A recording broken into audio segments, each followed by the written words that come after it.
جو لوگ بغیر اس کے کہ ان کے پاس کوئی دلیل آئی ہو اللہ کی آیتوں میں جھگڑتے ہیں، اللہ کے نزدیک اور مومنوں کے نزدیک جھگڑا سخت ناپسند ہے۔ اسی طرح اللہ ہر متکبر سرکش کے دل پر مہر لگا دیتا ہے۔ اور فرعون نے کہا کہ حامان میرے لیے ایک محل بناؤ تاکہ میں اس پر چڑھ کر رستوں پر پہنچ جاؤں، یعنی آسمان کے رستوں پر، پھر موسیٰ کے معبود کو جھانک کر دیکھ لوں، اور میں تو اسے جھوٹا سمجھتا ہوں۔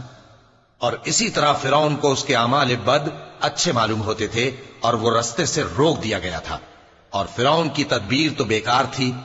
اور وہ شخص جو مومن تھا اس نے کہا کہ بھائیو میرے پیچھے چلو، میں تمہیں بھلائی کا رستہ دکھاؤں گا۔ بھائیو یہ دنیا کی زندگی چند روز فائدہ اٹھانے کی چیز ہے، اور جو آخرت ہے وہی ہمیشہ رہنے کا گھر ہے۔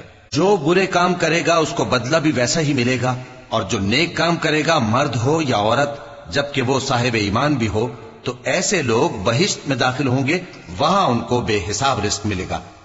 اور اے قوم میرا کیا حال ہے کہ میں تو تم کو نجات کی طرف بلاتا ہوں اور تم مجھے دوزخ کی آگ کی طرف بلاتے ہو۔